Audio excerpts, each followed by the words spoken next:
বাবা লালু, এই সপ্তাহে আমার মেয়ের বিয়ে, কাজেই আগামী 3 সপ্তাহ পর ছাড়া আমি কোনো চাঁদা দিতে পারবো না। বাবা, আমাকে মাফ করে দাও।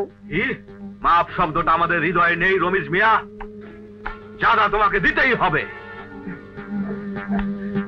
দয়া করো লালু বাবা, দয়া করো। বহু কষ্টে আমি মেয়ের বিয়ের ব্যবস্থা করেছি, অন্তত ভাই হিসাবে এক বোনের জন্য আমার প্রতি রহম করো বাবা, রহম করো। তা না হলে মেয়ে আমার আই বুড়ি হয়ে ঘরে ঘরে থাকবে বাবা। ঠিক আছে, কিন্তু মনে রেখো সময় মাত্র 3 সপ্তাহ। আয় আয়।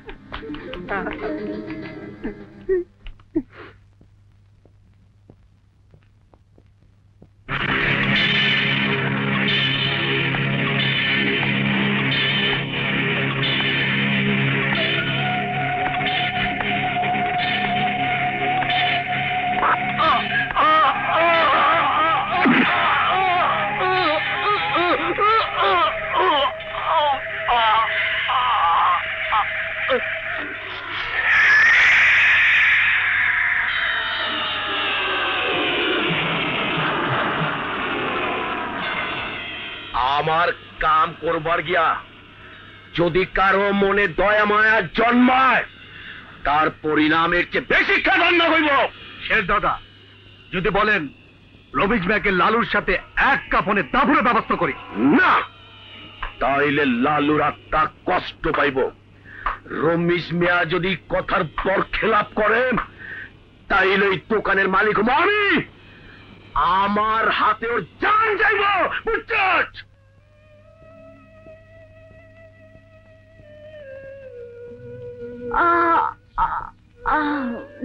মা, ও মা, নাস্তা করার কিচ্ছু নেই, কত টাকা দাও, ডিম নিয়ে আসি। তুই যাবি কেন? ওই গাধা দুটো কি করছে? নাক ডেকে আরাম করে ঘুমোচ্ছে। কি? সেই কখন সকাল হয়েছে, এখনো ঘুমোচ্ছে? আজ ঘুম হারাম করে ছাড়বো।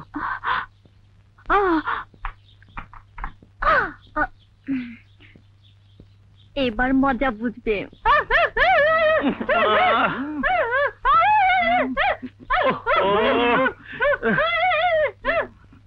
মামা, মা, ওরে বাবা রে বাবা, কি হলো? মা আসছে, মা, চলো জলদি।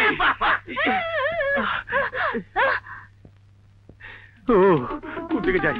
উপরে যাই বাবা রে, আজকে মাছ শেষ করে ফেলবে, কোনো রক্ষা নেই। ওরে বাবা, এদিকে যাই।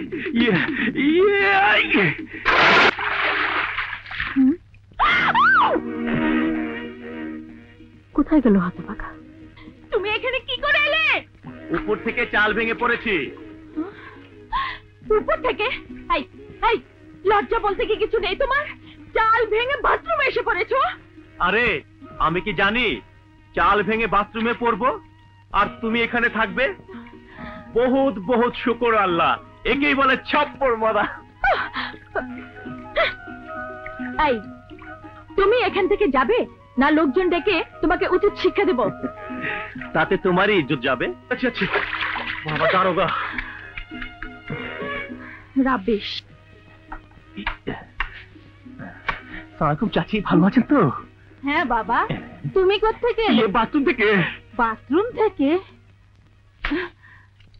মা শারমিন, হয়ে গেছে চাচি। হায় আল্লাহ, এ কি কলির কাজ।